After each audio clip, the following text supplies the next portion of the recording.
चाहे जितने यहां बड़े धनी हो, तुम दरिद्र हो यदि तुम्हारे पास नाम रूपी धन नहीं। कबीरा सब जग निर्धना, धनवंता नहीं कोई, धनवंता सोई जानिए, जाके राम नाम धन हो। भगवान नाम रूपी धन जिसके पास वही धनवान। नाम जप कर रहे हैं मानो हम कल्प तरु प्राप्त कर लिए। कल्प तरु जो चाहो वो प्राप्त करा देगा। अब हम बाजार में गए, बड़ी कीमती वस्तु पसंद की, लेकिन पैसा नहीं, मांगने से दे देगा क्या? नहीं मिलेगा। ऐसे ही संसार ये बाजार है। अगर इसमें तुम्हें कोई वस्तु चाहिए तो तुम्हारे पास सुकृत चाहिए, पुण्य चाहिए। कहां है? चाह कर रहे हो बड़ी ऊंची, आचरण कर रहे हो नीचे, और तुम्हारे पास ना नाम रूपी धन है ना पुण्य रूपी धन है। तुम मांगने से, चाहे मंदिर में मांगो जाके, चाहे जहां, ऐसे नहीं पूर्ण होता है। नहीं, सबके पूर्ण हो जाते कामनाएं। तुम्हारे पास भजन चाहिए, तप चाहिए, सुकृत चाहिए। कबीरा सब जग निर्धना। अगर धन है तो त्रिभुवन में जो चाहोगे वो प्राप्त हो जाएगा। वो धन है परम धन राधा नाम आधार। श्री राधा श्री राम श्री हरि श्री कृष्ण, जो नाम प्रिय हो, जो गुरु मुख से नाम मिला हो, यही परम धन है। दलनिहार दारिद्र दुकाल दुख दोष घोर घन घाम को, कलि नाम काम तरु राम को। ये नाम, जो जितना नाम जपता है दरिद्रता नष्ट हो जाती है। दरिद्रता देखो, वैसे ही तो अपने को बहुत धनी समझेंगे, बड़े आदमी मानेंगे, लेकिन इतने नीच दरिद्र हैं, जिधर दृष्टि जाती बस भोग दृष्टि, भोग वासना। माता बहन की तरफ दृष्टि जाए तो गंदी दृष्टि, जिधर देखो गंदगी ही गंदगी भरी चली जा रही। वासना इतनी बड़ी, शराब पीना, मांस खाना, व्यभिचार करना, ये नाना प्रकार की गंदगी। दरिद्र, इन्हें बड़ा कहोगे? ये बड़े हैं? नहीं, बड़े वो हैं जो अपने प्राणों तक का न्यौछावर धर्म के लिए किया, भगवान के लिए किया, समाज के लिए किया। वो बड़े हैं। बड़ा तो है जिसका मन परमात्मा में स्थित होकर शांत हो गया और जगत के लिए अपने प्राणों तक को देने की क्षमता, वो बड़े कहे गए। दलनिहार दारिद्र, ये दरिद्रता नष्ट हो जाएगी यदि नाम जप करोगे। उदारता आ जाएगी। दरिद्रता क्या है? प्रकृति के भोग से सुख लेने की इच्छा का नाम दरिद्रता है, और सुख की चाह एकमात्र परमात्मा में, और सबको सुख देने का भाव, ये उदारता है, ये धनीपना है। दरिद्रता का मतलब ये नहीं कि रुपया नहीं है, उसके पास मकान नहीं है, खाने को नहीं, तो दरिद्र है। नहीं, अगर वो नाम जापक है, भगवान में चित्त जोड़े, तो उससे बड़ा देवराजेंद्र भी नहीं है। वो देखने को आपको गरीब लग रहा है, लेकिन वो बहुत बड़ा धनी है। जो वासनाओं के गुलाम है, इंद्रियों के गुलाम है, मन के गुलाम है, वो दरिद्र हैं। भोगों में जिनकी वृत्तियां भटक रही है, ये कैसे मिटेगा? दलनिहार दारिद्र नाम। विश्वास कर लो, हृदय की बात कहता हूं, सब संतों की बात कहता हूं, सब सदग्रंथों की बात कहता हूं। जिसके जीवन में नाम है वही महान बनता चला जाएगा, और कुछ नहीं। आप दान पुण्य जीवन भर कर ले, एक अपराध वैष्णव अपराध बन जाए, क्षण में सब नष्ट कर देगा। कि ये सुकृत बहु जन्म के छिन में डायरेक्ट होए। नाम अविनाशी है। अपराध हो जाएगा तो नाम रुक जाएगा, नष्ट नहीं होगा। और जब शुरू होगा तो जहां से, जिस संख्या से रुका है वहीं से शुरू होगा। नाम। दुकाल दुख दुर्भिक्ष, कभी भी कहीं भी किसी को भी यह दुर्भिक्ष नहीं बख्शता। क्या? असंतोष। यह बहुत बड़ी दुर्भिक्षता है। बिनु संतोष न काम न साही, और अछत काम सुख सपन्यू नाही। जब तक संतोष रूपी धन नहीं आता तब तक कामनाओं का नाश नहीं होता, और जब तक कामनाएं नष्ट नहीं होती तब तक विश्राम नहीं मिलता। सुख स्वप्न में भी नहीं मिलेगा जिसकी कामना पे कामना बढ़ती चली जा रही। तो दुर्भिक्ष क्या है? भोगों में असंतोष। ये कैसे मिटता है? बोले ये भी नाम जप से ही मिटता है। दलनिहार दारिद्र और दुकाल, वैसे लौकिक में दुकाल कहते हैं वर्षा न होना, अन्न न मिलना, सुविधा न मिलना, बहुत तरह की परेशानियां। ये कोई दुकाल नहीं। सबसे बड़ा दुकाल है असंतोष। असंतोष हमारे हृदय में है तो त्रिभुवनपति इंद्र बन जाए। देख लो ना, त्रिभुवनपति इंद्र अप्सराओं का स्वामी होकर के भी गौतम ऋषि आश्रम जाता है और वहां गंदा आचरण करने की रचना रचता है ना दुर्भिक्ष। देवराज इंद्र के अंदर भी दुर्भिक्ष है। अप्सराओं का, ऐसी अप्सराएं जो भूतल में उतर जाए तो ऋषि मुनियों के मन में क्षोभ पैदा कर दे, उनका स्वामी होकर एक महात्मा की कुटी में जाता है और वहां गंदा आचरण का षड्यंत्र रचता है। यह दुर्भिक्ष बिना भजन के नहीं मिटता। वो महान है जो नाम जप करता है, उसका हृदय इतना संतोष रूपी धन से भरा रहता है कि कुछ चाह ही नहीं रहती। सकल कामना हीन जे राम भगति रस लीन। जो कामनाओं का त्यागी भगवान के भजन में मगन है, धन्याति धन्य है उसका जीवन। मम भक्ति युक्तो भुवनम पुनात, वो पूरे त्रिभुवन को पावन करने की सामर्थ्य रखता है। सातरति सातरति सा लोकान तारयति।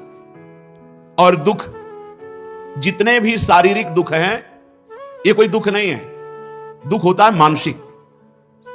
जब हमारा मन दुखी होता है, मन विक्षिप्त होता है, मन अशांत होता है, तो बाहरी चाहे जितनी सुख सुविधा हो, चैन नहीं मिलती। और शरीर में रोग है, शरीर कष्टप्रद है, भारी विपत्ति बाहर है, खान पान की भी सुविधा नहीं, लेकिन मन प्रसन्न है, मन स्वस्थ है, विचार स्वस्थ है, इससे बड़ा कोई आनंद नहीं। तो बोले दुख मिटाने का कारण, बोले मन का प्रसन्न हो जाना। मन प्रसन्न कब होगा? सावई मनः कृष्ण पदारविंदयो। जब आनंद समुद्र भगवान के नाम का जप करते हुए मन भगवान के चरणों में है, तब समस्त दुख मिट गए। गोस्वामी तुलसीदास जी महाराज कह रहे, बहुत जन्म, बहुत कर्म, बहुत सब हुआ साधन, लेकिन आज जो मुझे विश्राम मिला, जैसे काकभूषुंड जी कह रहे, बड़े बड़े महापुरुष कह रहे, पायो परम विश्राम राम समान प्रभु नाही, जाकी कृपा लवलेश ते मतिमंद तुलसीदास हु, पायो परम विश्राम राम समान प्रभु नाही। आह, जरा परम विश्राम शब्द पर अब पहुंच ही नहीं है शब्द में, तो कैसे समझोगे? परम विश्राम, जन्म जन्म की दौड़ भाग मिट गई, जीव परमात्मा प्राप्त हो गया, ये परम विश्राम। अब कोई चाह, कोई कामना, कोई, ये अद्भुत स्थिति इसी जन्म में प्राप्त होगी, सुअर कुत्ता बन के नहीं होगी, मनुष्य जन्म में होगी। इसलिए समस्त दुखों को मिटाने के लिए एकमात्र भगवान का नाम। और दोष, काम, क्रोध, लोभ, मोह, मद, मत्सर, ये 6 विकार ऐसे हैं कि भगवान और भगवान के ईश्वर कोटि के जो महापुरुष हैं, उनको छोड़कर सृष्टि में कोई भी जीव ऐसा नहीं जो इनका गुलाम ना हो। काम, क्रोध, लोभ, मोह, मद, मत्सर। और भगवान का साक्षात्कार जब होता है तो षट विकार जित अनघ अकामा, जो इन 6 विकारों को जीत लेते हैं, जो निष्पाप हैं, जो निष्काम हैं, उनको भगवत साक्षात्कार होता है। भगवान उसके हृदय में प्रकाशित हो जाते हैं। काम क्रोध मद मान न मोहा, लोभ न क्षोभ राग नहीं द्रोहा, जिनके कपट दंभ नहीं माया, तिनके हृदय बसहु रघुराया। जो काम, क्रोध, लोभ, मोह, मद, मत्सर से जिनका हृदय रहित हो गया है, न राग है, न द्वेष है, न क्षोभ है, न हर्ष है, न उद्विग्नता है, भगवान उनके हृदय में प्रकाशित हो जाते हैं। ये स्थिति कैसे आएगी? बोले नाम जप से। समस्त दोषों का नाश, खूब नाम जप करो, निरंतर अंतर ना पड़ने पावे, नष्ट हो जाएंगे। और घोर घन घाम को, ये अज्ञान की जो तपन है, जलन है, ये घोर अशांति में जीव भ्रमण कर रहा है। बाहर से देखने में लगेगा क्या बढ़िया गाड़ी से उतर रहा, क्या बढ़िया कपड़ा, और जब एकांत में बात करो तो आंसुओं से बात होती है। वो आंसू भगवत प्रेम के नहीं होते, वो अज्ञान जनित अशांति के होते हैं।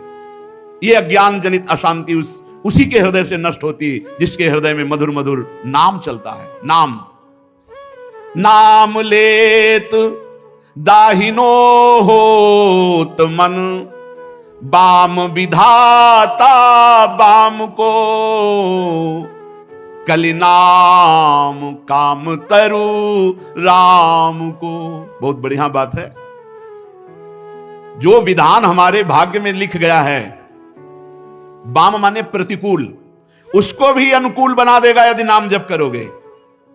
विधाता का मन अनुकूल कर देगा, तुम्हारा मन अनुकूल कर देगा, भाग्य की रेखा को अनुकूल कर देगा यदि नाम जप करोगे। यही तो करना है। लेकिन भगवान के नाम में विश्वास नहीं लोगों को जंतुर में विश्वास है। क्योंकि नाम जप करोगे तो मन जलाएगा ना, पाप नष्ट होंगे ना। तो लोग सोचते हैं पैसे के दम से हम अपनी भाग्य रेखा, अपने प्रारब्ध मिटा देंगे। त्रिभुवन में कोई ऐसा पैदा नहीं हुआ, नहीं हुआ। कहा मुनीस हिमवंत सुनो, जो कछु लिखा लीलार, देव दनुज नर नाग मुनि को न मेटन हार। कैसे कैसे ये महापुरुष ऐसे लिख दिए वाणी जी में, देव दनुज नर नाग मुनि को न मेटन हार। एक मेट सकता है भगवान का नाम, भगवान का नाम मेट सकता है। कह रहे नाम लेत दाहिनो होत मन, बाम विधाता बाम को। जो निरंतर नाम जपने का अभ्यास करते हैं तो प्रतिकूल विधान करने वाले विधाता अनुकूल हो जाते हैं। सबकी शिकायत रहती है, मेरा मन ऐसा, मेरा मन वैसा। अरे विधाता के मन को पलट दे, तुम्हारे मन की क्या बात। नाम जप के देखो। बोले नाम जप करते हैं मन नहीं लगता, बड़ी गंदगी मन में आती है। तो वही गंदगी तो मन से निकल रही, आ नहीं रही। और मन लगे ना लगे, तुम्हारे को आग छुआ दिया जाए भूल से, जबरदस्ती से, क्या आप जलोगे नहीं? मन लगे ना लगे, आग तो दाहिका शक्ति वो जला देगी। तुम भोजन पा रहे हो, मन लगे ना लगे पेट भर जाएगा ना। ऐसे ही मन लगे ना लगे भजन करो, तुम्हें भगवान की प्राप्ति हो जाएगी। मन लग जाएगा। देखो कह रहे नाम लेत दाहिनो होत मन, बाम विधाता बाम को, कलि नाम काम तरु राम को। जो नाम जप करता है उसकी भाग्य रेखा भी मिट जाती। कल एक उपासक ने प्रश्न किया था बाहर से पधारे हुए कि हमने सुना है कि कच्चे पाप नष्ट हो जाते हैं, लेकिन पक्के पाप जो होते हैं वो भोगने पड़ते हैं, क्योंकि बड़े बड़े महापुरुषों के भी शरीर में रोग देखा जाता है। भोगना पड़ता है ये अज्ञानी जीवों को, नाम जापक और भगवदानंद में स्थित को नहीं। कैसे? देखा तो गया उनके शरीरों में। तो शरीर का मतलब है कपड़ा, कपड़े में दाग लग जाए या कपड़ा फट जाए तो हमको क्या परेशानी। ये अज्ञानी जीव को भोगना पड़ता है, ज्ञानी को नहीं। वो बहुत ऊंचाई पर रहता है जहां शरीर के दुख सुखों का स्पर्श भी नहीं है, दुख सुख का स्पर्श ही नहीं है। बहुत समझने का विषय है। जब तक शरीर राग है तब तक भोगना है, और जब शरीर राग खत्म तो भोगना का। आप देखो एक औषधि का प्रभाव, कि किसी अंग में उस औषधि का प्रभाव किया जाए तो उस अंग को काटा जाए तो आंख खुली होने पर, चेतना होने पर भी हमें कष्ट नहीं होता। तो क्या भगवान के नाम के द्वारा मन को भगवदानंद में डुबो देने पर क्या शरीर का कोई कष्ट उसे पीड़ा पहुंचा सकता है?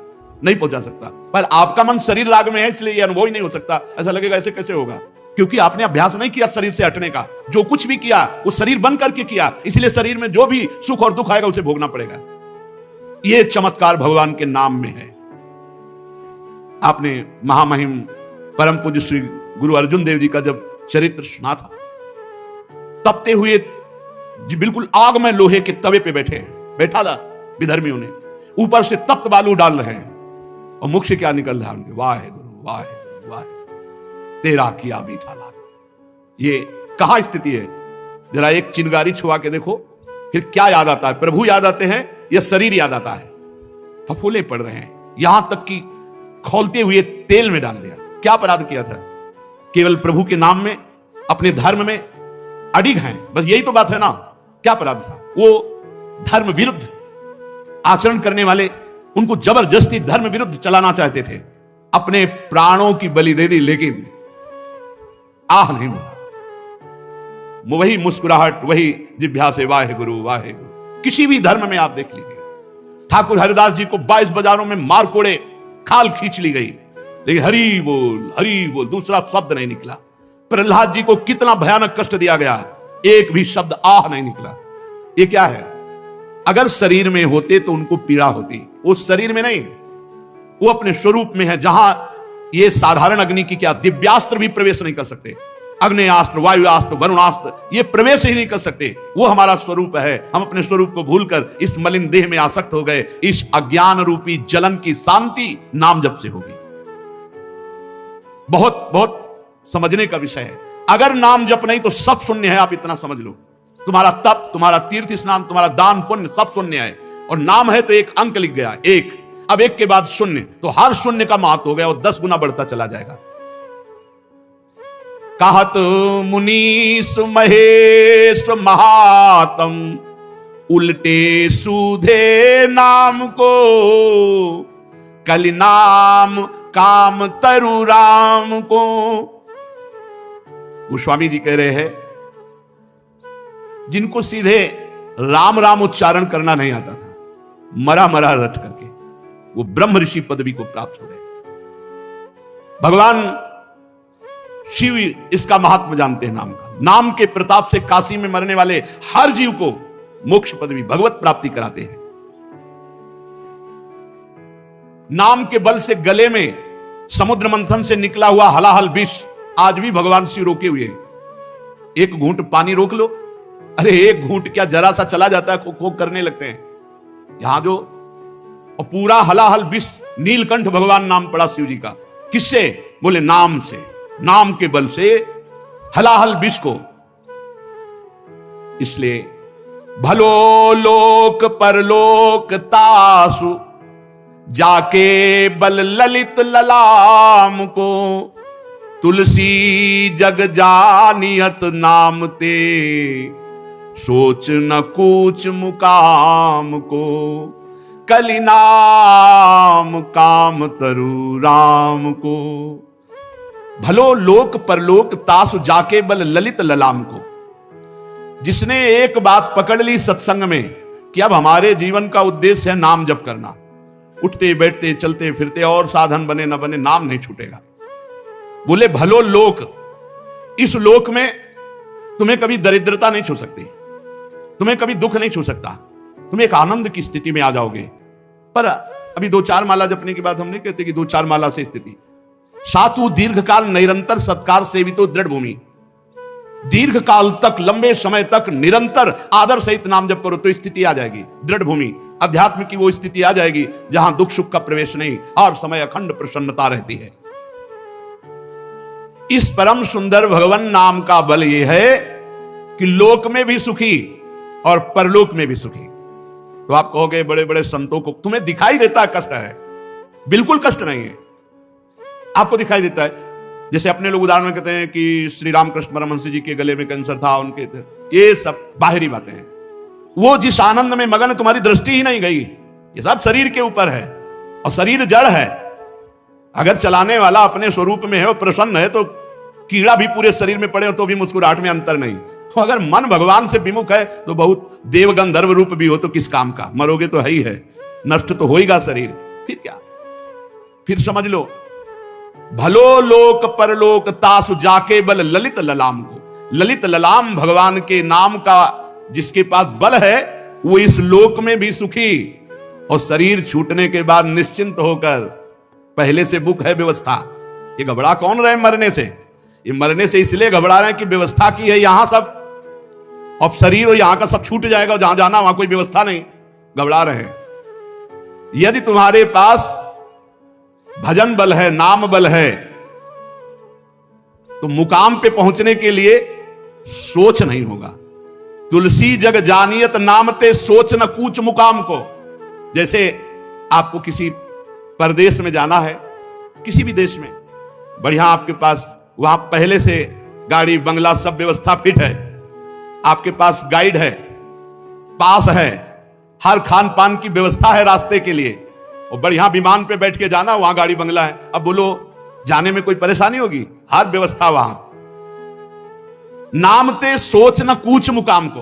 अब आपके पास नाम रूपी धन है तो ज्ञान विज्ञान रूपी गाइड है आपके पास, और जब शरीर छूटेगा तो भगवान के धाम में, भगवान की दिव्य लीला में, दिव्यान पहले से बुक हो चुका, पहले से पता चल जाता है। हमारा काम हो गया, ये किसी को प्रमाणित नहीं करने की जरूरत होती, अपनी छाती जानती है। जैसे हमारा पेट भर जाता है तो हमें पता लगता है हम थक गए, ऐसे ही अपने को पता चलता है हमारा जन्म मरण मिट गया, अब हमारा अगला जन्म नहीं होगा, अब हमारा काम हो गया। ये हृदय देखो गोस्वामी जी कह रहे ना, पायो परम विश्राम राम समान प्रभु नाही कहूं। पा गया विश्राम, अब कृतकृत्य भयऊ मैं, निकल रहा है हृदय से, अब कृतकृत्य भयऊ मैं, अंदर से आ जाता है। इस लोक में तो परमानंद रहेगा ही। आप नाम जप के देखो, परमानंद भोगों का मिलना नहीं है, परमानंद सांसारिक मान प्रतिष्ठा नहीं है, परमानंद इससे बिलग है। और वो जब होगा तो इन सब वस्तुओं का महत्व तो नहीं रहेगा, मारी घूमेंगी। और एक रहस्य की बात समझ लो, जब तक तुम माया को पकड़ना चाहोगे कभी नहीं पकड़ पाओगे। आज तक किसी के पकड़ में नहीं आई, और भगवान को पकड़ना चाहो तो माया तुम्हारे पीछे पड़ जाएगी, माया विघ्न रूप में पीछे पड़ जाएगी। जिसे आराधना करके माया पकड़ने के लिए लोग भाग रहे हैं वो कभी पकड़ में नहीं आएगी, और जो भगवान की तरफ चले तो माया पीछे विघ्न बन करके लग जाती है, मुझे स्वीकार कर लो। भलो लोक परलोक तासु जाके बल ललित ललाम को। लोग मारे घूम रहे, बड़ा तरस लगता है। नाम जप नहीं करेंगे घर में बैठ के, अच्छे आचरण का विचार नहीं करेंगे, वो सोचते हैं पैसे के बल से हम कहीं जाके दे देंगे किसी झाड़ फूक, किसी महात्मा, किसी साधु को, और वो हमें आशीर्वाद दे देगा, और हम भोगें विषय, और वो हमें आशीर्वाद दे देगा, हम सुखी हो जाएंगे। त्रिभुवन में नहीं, त्रिभुवन में नहीं, सब नौटंकी नाटक हम आपको कह रहे हैं, सब हमारे शास्त्र के अनुसार हम कह रहे हैं। ऐसे ऐसे बड़े सिद्ध महापुरुष हुए कि ऐसे जो चाहे पूरी सृष्टि से मिटा दे रोग, लेकिन उन्हीं के शरीर में उन्होंने नहीं मिटाया, उसको भोगा। भगवान का भजन करने वाले जानते हैं कि ब्रह्मास्त्र का प्रयोग मच्छर मारने के लिए नहीं होता है, ये भगवान नाम भगवत प्राप्ति के लिए होता है। ये भ्रम तो छोड़ दो कि तुम भजन किए बिना सुखी हो जाओगे। बारी मथे घृत होए बरु सिकताते बरु तेल, बिनु हरि भजन न बहुतरी या सिद्धांत अपेल, गांठ बांध लो। किसी के आशीर्वाद की जरूरत नहीं, यदि नाम जप करोगे तो सब आशीर्वाद आपके ऊपर वर्षा की तरह आ जाएंगे। और नाम जप नहीं करोगे तो चाहे तुम जितने अरबों रुपए लगा दो, तुम्हें दुर्गति भोगनी पड़ेगी, कष्ट भोगना पड़ेगा। तुम सत्य, तो सत्य आशीर्वाद तुम्हारे पीछे हर समय। सत्य की खोज करनी नहीं है, सत्य है उसे स्वीकार करना है। और सत्य की खोज कर रहे हैं और झूठे को स्वीकार कर रहे हैं। उल्टा, झूठे को स्वीकार कर रहे हैं, सत्य की खोज कर रहे हैं। और सत्य को स्वीकार करना है, झूठे को छोड़ देना है। कैसे प्राप्त होगा? और आज तक जिसे भगवत प्राप्ति हुई, दैन्य को हुई है, भगवत भजन करने से हुई है। इसलिए इस लोक और परलोक में परम सुख की प्राप्ति सच्ची तुमसे कहते हैं। मान लो, हमारी प्रार्थना मान लो। हम कहते हैं 25 पैसे मत खर्चा करो, बस जिभ्या से राम राम हरि हरि कृष्ण कृष्ण राधा राधा राधा, 1 पैसा मत खर्चा करो। क्या होगा? राग खत्म हो जाएगा, संसार से राग। आप आनंद स्वरूप हैं प्यारे। मृत्यु के भय से बचने के लिए एकमात्र उपाय भगवान का आश्रय। आ रही मृत्यु, आ रही, रोज हमारी शाम सुबह रोज हमारी आयु नष्ट होती चली जा रही है। आप क्या समझते हो? आप बड़े हो रहे हो? आप बड़े नहीं हो रहे हो, आप घट रहे हो। जन्म से लेकर, बोले कितने साल? बोले 40 साल। 40 गए और 40 मिनट है कि नहीं पता नहीं प्यारे। और इस 40 मिनट में हम अगर नाम जप कर ले तो हमारा काम बन जाएगा, जन्म जन्म की बिगड़ी बन जाएगी। तुलसी जग जानियत नाम ते सोच न कूच मुकाम को। जिसने इस परम सुंदर महामहिम नाम का आश्रय ले लिया, वो लोक परलोक दोनों में सुखी हो गए। और जब संसार से जाने की बात आती है तो हृदय में आनंद होता है। एक आए थे बड़े धनी मानी पदाधिकारी, उन्होंने अपना परिचय दिया कि अगर हम आपको अपना कमरा दिखाएं तो इतनी वो जो इनाम मिलते हैं भारतीय सरकार से, टॉपियो मेडल जो भी कहते हैं, वो सब टंगे आपको दिखाई देंगे। और दुनिया की हर सुख सामग्री हमारे पास है, खूब सम्मान प्राप्त हुआ है। पर अब मैं भयभीत हूं। तुमका किस बात से? बोले मरना पड़ेगा इस बात से। मेरी वृद्धावस्था है, अब लगता है मरूंगा मरूंगा तो सब छूट जाएगा, इससे कैसे बचूं? हमका इसी से बचने के लिए तो अध्यात्म है, भगवान का नाम है। देखो कह रहे, तुलसी जग जानियत नाम ते सोच न कूच मुकाम को। जब यहां से चलने की बात आती है तो हृदय आनंदित होता है। क्यों होता है? क्योंकि अपना कोई है नहीं, अपना कुछ है नहीं। जो अपने हैं उनके पास हम जा रहे हैं, जहां हमारा सब कुछ वहां हम जा रहे हैं। जैसे परदेश से घर लौटना हो तो आपको बुरा लगेगा क्या? मन उत्साहित होगा, अपने घर जा रहा हूं। वो आपने परदेश को घर मान लिया और घर को परदेश मान लिया, ये बड़ी गलती हो गई। प्रभु को पराया मान लिया और माया को अपना मान लिया। इसलिए यहां से जाने की बात सुन के अच्छे अच्छे के होश खराब हो जाते हैं, मरने की बात सुनकर अच्छे अच्छे के होश खराब हो जाते हैं।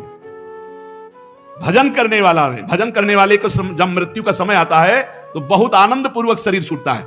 जैसे हाथी के गले से माला टूटे, ऐसे भक्त का शरीर परिवर्तन होता है। पार्थिव शरीर छूटा, भाव देह मिला और भगवान के समीप पहुंच गया। इसलिए जिसके हृदय में विश्वास एक राम नाम को, भगवान के नाम का विश्वास, मानत नहीं प्रतीति अनत, ऐसो ही स्वभाव मन बाम को। विश्वास एक राम नाम को। मेरे जीवन का तो एक ही विश्वास, भगवान नाम। बस नाम से सब हो जाएगा। गोस्वामी जी कहते, कई बार सत्संग में कहा है कि ऐसा कोई ना समझे कि और साधनों का ज्ञान नहीं, और साधन जानते नहीं तो बस वही नाम नाम, हर प्रश्न का उत्तर नाम होगा, अंततोगत्वान उत्तर नाम ही होगा। तो आप ऐसा समझे, नैष्ठिक ब्रह्मचर्य गायत्री अनुष्ठान गुरु प्रताप से संन्यास मार्ग के महावाक्य, संन्यास योग मार्ग प्रधान संन्यास होता है। ब्रह्मानुभूति वेदांत के मार्ग का लक्ष्य होता है इसमें, तो सब उसमें मिला होता है। हर शास्त्र ज्ञान जब बैठ करके अंततो गत्वा विश्राम मिला तो नाम, ये सबका सार आया नाम। शनकादि ब्रह्म ज्ञान संपन्न महापुरुष हैं, अंततो गत्वा हरिश शरणम हरिश शरणम हरिश शरणम। जितने भी बड़े महापुरुष हैं सबका अंततो गत्वा विश्राम नाम है, ये बात आप समझ लो। अगर नाम जीवन में नहीं है तो खोखला जीवन मिलेगा। आप देख लेना खोखला जीवन क्या होता है, परमार्थ में खोखला जीवन क्या होता है। कैसे हम समझे कि हमारा जीवन खोखला हो रहा है? अंदर का चिंतन खत्म, भगवत चिंतन, आंतरिक चिंतन रहित। अगर आंतरिक चिंतन सहित है तो कोई निषेध नहीं। अगर आंतरिक चिंतन गया और बाह्य चिंतन, बस फंसा लिया माया ने, अंतिम बात कीर्ति में फंसा के गिरा लिया। बोले मानत नहीं प्रतीति अनत ऐसो ही स्वभाव मन बाम को, ये मेरा कुटिल मन कुछ ऐसा स्वभाव है इसका कि ये कहीं भी विश्वास नहीं करता, चाहे जितना अच्छे से समझाओ। हम आपको सही कहते हैं, बहुत नाटकी मन है, इसको नाटक पे विश्वास है। प्रहलाद जी इस बात के प्रमाण हैं, बड़े बड़े संत इस बात के प्रमाण हैं कि भगवान नाम के जप के प्रभाव से सदा सदा के लिए दुखों को परास्त कर दिया, पर जीव मान नहीं रहा। गोस्वामी जी के विश्वास नहीं हो रहा। मानत नहीं प्रतीति अनत ऐसो ही स्वभाव मन बाम को, जो चाहिए आपको। एक बालक 5 वर्ष की अवस्था है, श्रीमद् भागवत महापुराण। महाराज मनु शतरूपा का आपने महिमा सुनी। उनके 2 पुत्र थे, उत्तानपाद, प्रिव्रत। उत्तानपाद छोटे, प्रिव्रत बड़े थे।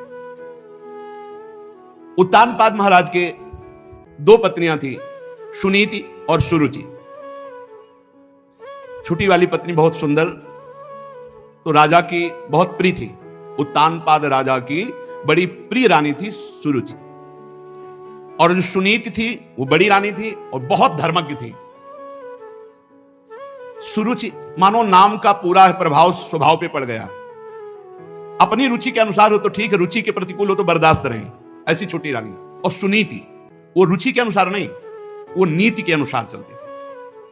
हमारी रुचि क्या है? अभी अच्छी रुचि है, फिर गलत रुचि हो सकती है, लेकिन शास्त्र क्या कहता है, गुरुवाणी क्या कहती है, हमको उसके अनुसार, सुनीति गुरु के वचन के अनुसार, नीति के अनुसार चलना।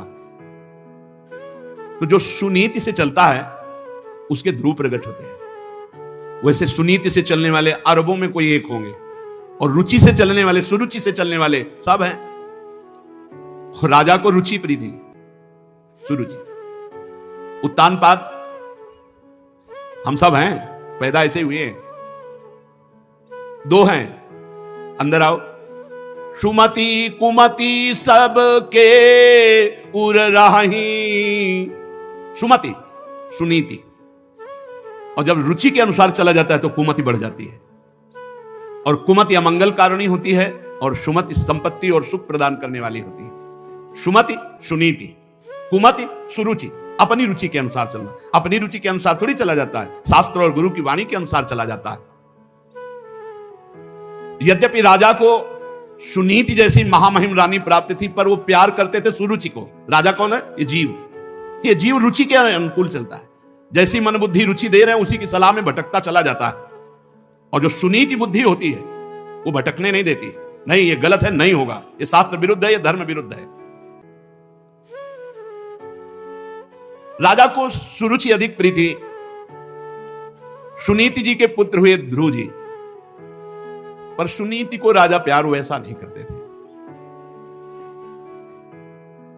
एक दिन राजा उत्तानपाद सुरुचि के पुत्र उत्तम को गोद में बैठाकर प्यार कर रहे थे। अगर उत्तम ना माने तो रुचि रही नहीं जाएगी। अपनी रुचि को श्रेष्ठ मानने के कारण ही, मान्यता देने के कारण ही दुर्गति होती है। वो उत्तम को दुलार कर रहे थे, तो ध्रुव जी राजा के समीप गए, महाराज उत्तानपाद के, और ऐसे 5 वर्ष के बालक थे, ऐसे हाथ उठाया कि पिताश्री हमको भी गोद में ले लें। अब ये सुरुचि के खिलाफ हुई ना, कि जहां मेरा पुत्र वहां सौत का पुत्र कैसे। घमंड में भरी हुई सुरुचि ने देखा कि ये प्रयत्न कर रहा है पिता की गोद में बैठने के लिए। दाह भरे शब्दों से हाथ पकड़ा, इससे झिटिक दे, तू इस सिंहासन पर बैठने का अधिकारी है। हाँ, माना तू महाराज का बेटा है तो क्या हुआ, लेकिन मेरी कोख से तो नहीं पैदा हुआ ना, सौत की कोख से पैदा हुआ है। तो अभी नादान है, तुझे पता नहीं कि सिंहासन पर बैठने के लिए मेरी कोख से पैदा हुए पुत्र का ही अधिकार होगा। ये दुर्लभ इच्छा तेरी पूर्ति होने वाली कभी नहीं। और झिटिक दिया ध्रुव को। एक बात सुरुचि के मुख से बहुत अच्छी निकल गई। तपसा आराध्य पुरुषम तस्यैवानुग्रहेण में गर्भे तम साधयात्मानम यदि इच्छसि नृपासनम। भगवान जब कृपा करते हैं तो प्रतिकूलता मिलती है, और प्रतिकूलता भगवान की तरफ बढ़वाती। विपत्ति, दुख, अपमान, प्रतिकूलता, ये भाग्यवान को जब मिलती है तो भगवान की तरफ बढ़ते हैं, और अभागी को जब मिलती है तो इसी में डूब जाता है। ऐसे अपमानित करना छोटे बालक है, तू पिता की गोद में बैठने का अधिकारी नहीं, क्योंकि तू दूसरी माता के गर्भ से, माना तू राजा का पुत्र है, लेकिन मेरी कोख से जन्मे तब तू अधिकार प्राप्त करेगा। तपसाराध्यम पुरुषम तस्यैव अनुग्रहेण में, जा परम पुरुष भगवान की आराधना कर और उनकी कृपा मना, और फिर मेरे गर्भ से जन्म ले, तब इस सिंहासन पर गोद पे बैठने का अधिकारी होगा। ध्रुव जी को बहुत बुरा लगा मां का व्यवहार। अंदर अब बालक हैं, कुछ कह नहीं सकते, रो दिया, और बहुत ही हृदय में कष्ट हुआ कि ऐसा कैसे, मेरे भी पिता हैं, मेरी भी मां तो इनकी रानी है। ऐसा कटुवचन महाराज भी सुन रहे, कुछ बोल नहीं रहे, और सुरुचि तो कड़वा बोलकर झिटक ही दिया। महाराज की मुख की तरफ देखा ध्रुव जी ने, एक शब्द नहीं। तो रोते हुए अपनी माता के पास गए। ये देखो सुनीति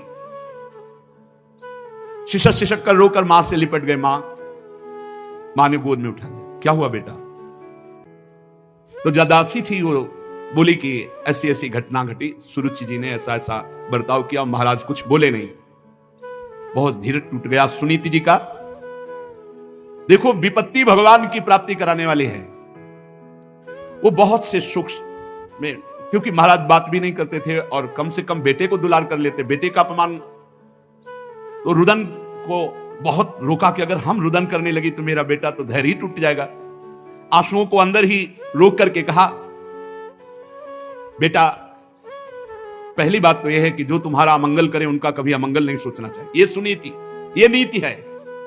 जो तुम्हारा अमंगल करे उनके लिए भी अमंगल नहीं सोचना। धन्य है मां जो ऐसा उपदेश कर रही। बेटा जो दूसरों को दुख देता है उसको अंततो गत्वा दुख भोगना पड़ता है। ये सुनीति। तुम उसके दुख की कामना मत करो, वो खुद भोग लेगा। उमा क्षमा सापौते भारी, अपने कर्म जाय अपकारी। अपकार, अवहेलना, दुख, प्रतिकूलता, निंदा, अपमान करने वाले के लिए तुम कुछ मत सोचो, उसका कर्म ही उसको नष्ट कर देगा। तुम क्षमा कर दो। और जो तुम्हारी माता सुरुचि ने कहा ना, बहुत सुंदर लगा मुझे। उन्होंने कहा ना कि ठीक है तुम राजा के पुत्र हुए तो क्या हुए, तो बेटा महाराज मुझे पत्नी की दासी भी स्वीकार करने में अब लज्जा आती है उनको, क्योंकि नवीन रानी मिल गई है तो मुझे दासी भी नहीं मानते, पत्नी की क्या बात। पर बेटा एक बात तुम्हें बहुत अच्छी मां ने कही कि तुम भगवान नारायण की आराधना करो, तो यह बात हमें बहुत अच्छी लगी। क्या बेटा तुम उन माता की बात मानोगे? और मेरी भी सहमति है कि तुम भगवान की आराधना करो। और देखो भगवान की आराधना करने से तुम्हारे परदादा ब्रह्मा जी को परमेष्ठी पद प्राप्त हुआ, तो मुझे लगता है कि तुम चाहो तो ऐसा पद प्राप्त हो सकता है जिसे ब्रह्मा भी नमस्कार करे, ऐसा पद। इसीलिए माता और पिता सबसे बड़े गुरु माने गए हैं। अगर गलत सलाह दे दे तो जीवन बर्बाद हो जाए बच्चे का, और अच्छी सलाह दे दे तो जगत बंदनी पुत्र हो जाए। गांव में एक सुल्ताना डाकू की नौटंकी देखी थी जब स्कूल में पढ़ते थे, तो उसमें जब उसको पकड़ करके आखिरी में फांसी की सजा दी गई तो उससे पूछा गया कि तुम्हारी अंतिम कोई इच्छा है, तो उन्होंने कहा मेरी मां को मुझे मिला दो। तो अंतिम इच्छा पूर्ति करने के लिए मां को मिलाया गया, तो मानो गले लग रहा हो ऐसा दिखाई दिया और नाक काट ली अपने दांत से अपनी मां की। तो अफसरों ने पूछा ऐसा क्यों तुमने किया है? तुम्हारी मां है। बोले पहली बार जब कलम चुरा के स्कूल से लाया था तो इस मां ने कहा था शाबाश बेटा लिखने के काम में आएगी। मैंने समझा अच्छा कार्य है, और आज मैं इतना भारी चोर बना कि मुझे फांसी की सजा मिल रही। अगर पहले दिन मां थप्पड़ मार देती तो आज फांसी का फंदा मेरे गले में न लगता। ये वो मां है मुझे डकैत बनाने वाली। मां प्रथम गुरु है, इसीलिए बहुत संभल कर आचरण करना चाहिए बच्चों के सामने, बहुत संभल कर जबान खोलनी चाहिए। ऐसा व्यवहार, ऐसा बर्ताव जिससे उनके संस्कार गलत ना होने पावे। सुनीति जी ने कहा तुम्हारी मां ने बहुत ठीक कहा कि भगवान श्री हरि की आराधना करके, तो आराधना शब्द पर ध्यान दो बेटा। तुम देखो तुम्हारे दादा स्वयंभू मनु स्वयं बड़ी बड़ी दक्षिणा वाले यज्ञों से भगवान की आराधना करते रहते हैं और अलौकिक पदवी को प्राप्त हुए, अलौकिक सुख को प्राप्त हुए। हमें तो जिसमें प्रसन्नता होगी, जिस काम में हमारा अंतःकरण सुखी और शांत होगा, हम तो वही करेंगे। लोग बकते हैं तो बकते रहे, हम किसी का मुंह थोड़े ही सी सकते हैं। ऐसी भावना।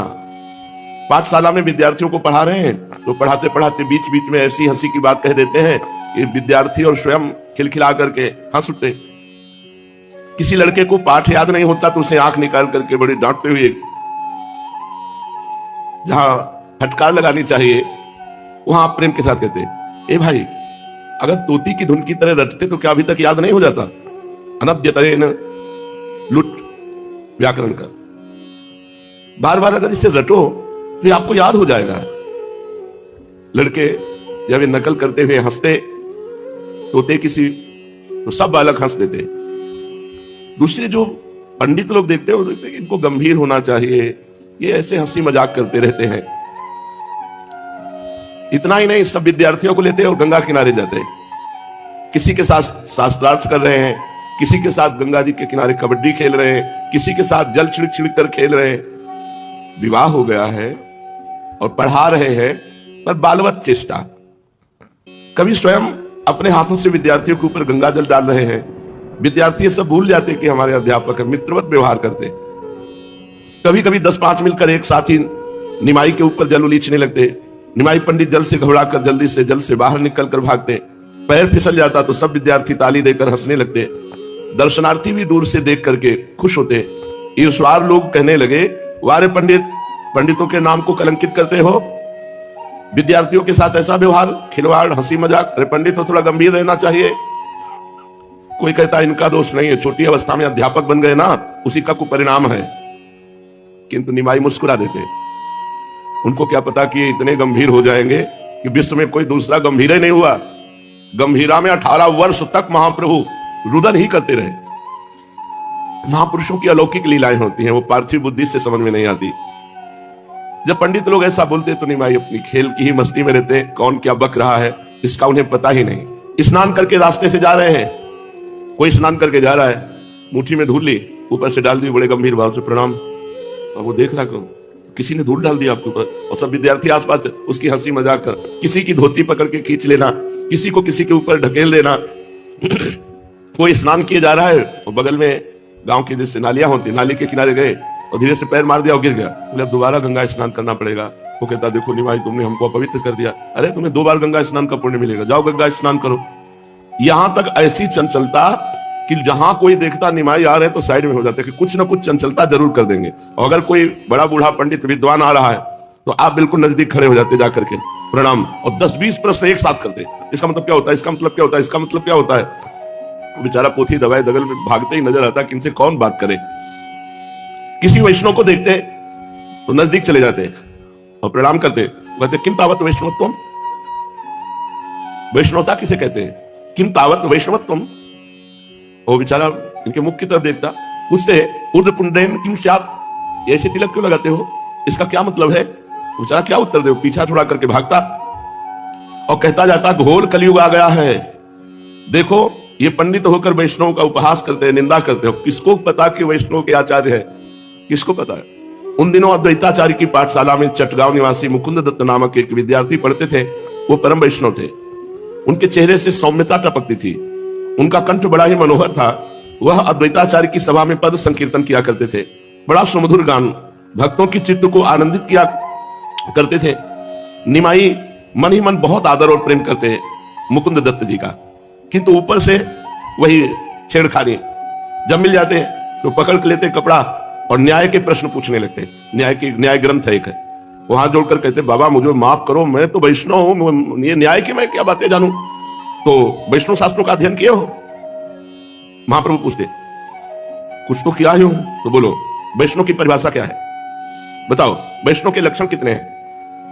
मुकुंद कहते भाई हम तुम्हारे पैर छूते, हमें जाने दो, हमको घेरो मत। कैसे भी पिंड छोड़ोगे तुम, तो कौन सा भूत तुम्हारे सवार कि किसी को नहीं बख्श सकते हो, सबको छेड़ते हो। हमें इतना ज्ञान नहीं हो, इतना समय नहीं कि हम आपके प्रश्नों का उत्तर दें। इस प्रकार कह करके अपनी धोती समेट कर दौड़ भागते, तब पिंड छूटता।